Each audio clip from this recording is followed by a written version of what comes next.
When I was 28 years old, I came back home for the first time in 6 years, fully aware that I was the black sheep. I had rejected my faith. I had rejected Tucson, Arizona. I was the only one in the family who wasn't married. I was the only one who couldn't even speak Spanish. And I was just sitting with my dad in a booth at a diner. And it should have been just this kind of innocent thing where I'm visiting, after 6 years, and it's nice to catch up. But it wasn't like that. We were facing each other. We both had, as it happens, cowboy hats and cowboy boots. And I remember thinking, this is a showdown. Because my dad and I were at war. My dad didn't know this, but I was at war with him. I was at war with all Christians, and I was just waiting for an excuse to fire a shot.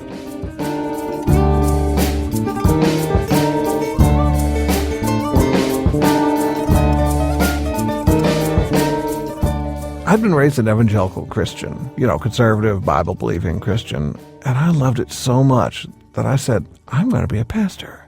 I'm going to learn everything I can learn. And I went off and I majored in religious studies in college. And from my very first scholarly class in the history of the Bible, my faith began to crumble till there was nothing left. And I now had this game I could play where if you opened a Bible to any page, I could find 5 flaws in it. So I'd spent this entire time, not just with my dad, but certainly this particular evening, just waiting for a chance. Just mention the virgin birth, just once, and I'll tell you it's a mistranslation from Isaiah. Just mention 2 Peter, and I can prove to you it's a 2nd century forgery. Say anything at all, please, about the Antichrist, Revelation, the end times, anything like that. And I have a screed set up that's so blistering it would make Billy Graham feel ridiculous. And I had all this ammunition, and I couldn't wait to use it. I was just looking for an excuse.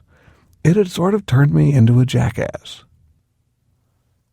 Now, what my dad didn't know is that one of the reasons I was so excited is I actually was just coming off a victory.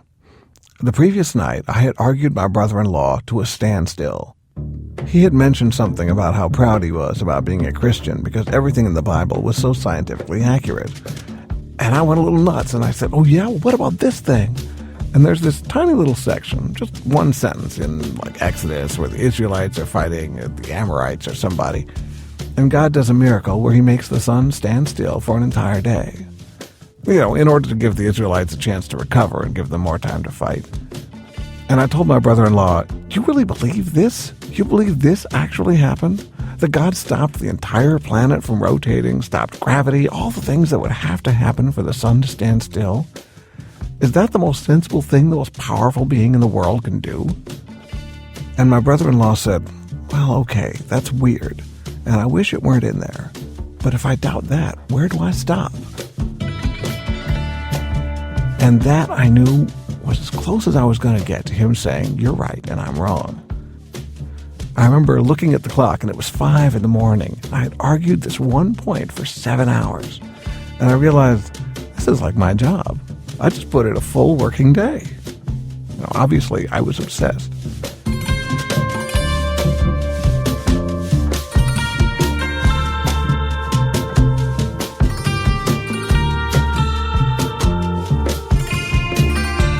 At the time, I was 28 years old. I was also a virgin, and I'd been a virgin because the Bible says so, because I thought Jesus wanted it that way. And then Jesus vanished on me. I had spent all of my life trying to be good, trying to do the right thing, and, trusting that this would be rewarded. And then my faith collapsed.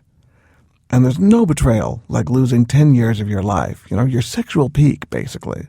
I'm never going to get that back. And I was furious, and I didn't know who to blame. But I knew I could help other people from having the same horrible experience. And I was looking at my brother-in-law and thinking, we were arguing about Genesis, but in my mind I was thinking, there is no way you have a good sex life. Because the Bible doesn't care, and pleasure doesn't even matter to the Bible.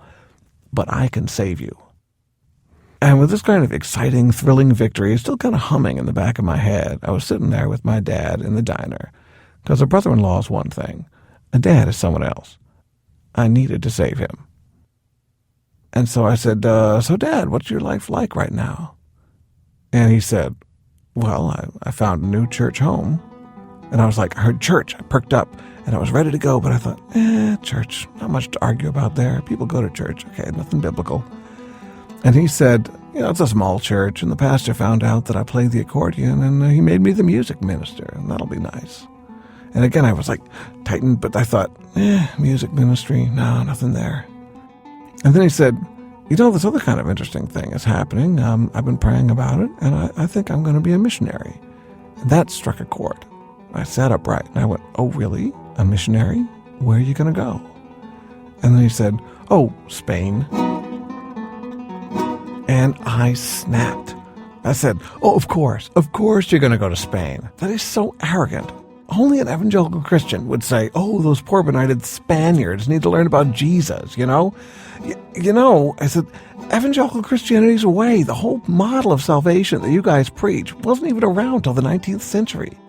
You claim to represent all of Christianity, and you're really just the tiny sliver at the end of the iceberg. And the model of salvation you're even selling is so weird. Conversion should be the response of the whole person to a call from God on a deep personal level. And evangelical Christians have turned it into this transaction, like a merchandise, like a try our God and your life will be better. Say this prayer and now here's the merchandising table. It's just horrible. And Dad, I said, you're saving people? What are you saving them from? Hell, may I guess? Because let me point something else out to you. Hell is a mistranslation from the King James of 4 completely different words for the afterlife. Gehenna and Hades and Sheol and King James just kind of rounded them all up to hell. And the idea of eternal torture has no precedent in the Old Testament. It has never made any moral sense. And the second you believe in hell, you're undermining everything good, because a morality based in fear can only bring out the worst in people and never their best. And I just rambled on like this. And I knew, essentially, while I was doing this, I was also assaulting his dream. Saying everything he was excited about, that he was sharing with me, was misbegotten, was a bad idea, was morally corrupt. But all he had to do was admit I was right, and then we'd be okay. And I really didn't know what was going to happen now, because I'd just fired the first shot. And he just kind of quietly let me do my thing. And when I'd settled down and, gotten my piece out, he said, David, I'm really proud of everything you've done. And I'm really glad that you enjoy studying all these things and thinking all these thoughts. But I gotta tell you, before I became a Christian, I was miserable. I wanted to kill myself. I wanted to get a divorce from your mom. And I remembered suddenly, like I was 6 years old, and I was back in the car, and I remember driving in this station wagon with my dad from South Dakota to Tucson, because Dad had had a miserable life, had a nervous breakdown. He was rebuilding everything. And he was holding a cigarette out the window the whole ride down. I remember as a child, this had a strong impression on me.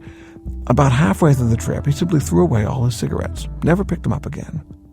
That was his conversion. That was the start of the change in his life. And my dad continued. He said, when I first went to Grace Chapel, which was the church where he had converted, he said, I thought those people were crazy. And when I was 8 years old, I had gone to Grace Chapel with him, and this was a charismatic church, the kind where people raise their hands and they speak in tongues and they anoint people with oil and they pray for miraculous healings, and people roll on the ground sometimes or dance. And my dad said, I was just staring at the stuff these people were doing, and I thought, this is crazy. But I could not ignore the love in that room and the care they had for each other. And I kept going back, and I kept going back. And I wanted it to make sense to me, and I wanted it. And finally one night I prayed, and I said, God, if I have to cut my own head off to be happy, I will do it. So I know you've gone to college, and you've learned all these things. But here's what I know, David. I followed Jesus, and the Lord gave me a family.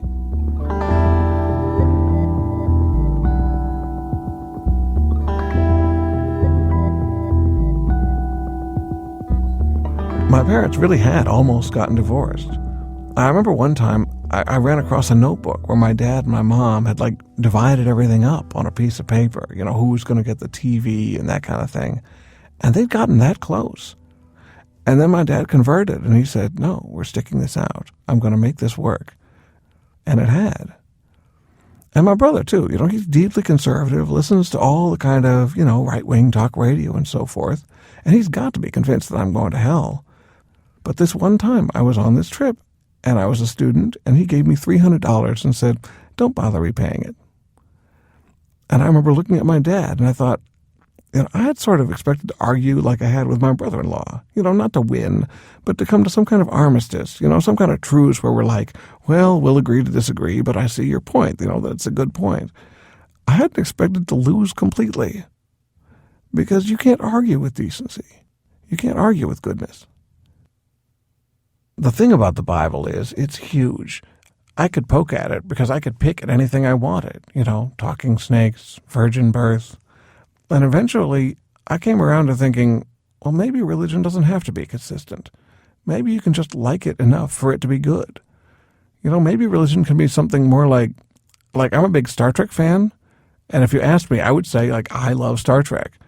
But if you asked me to defend individual episodes, I would be at a loss, because I can't go to bat for everything Star Trek did. I just love the concept. And maybe religion could be like that. So what I said to my dad was, oh, look, here comes the waitress. And we got our Sprite and had our hamburgers, and we looked at each other, raised the glass, had a bite, and my dad didn't know this, but we were having communion.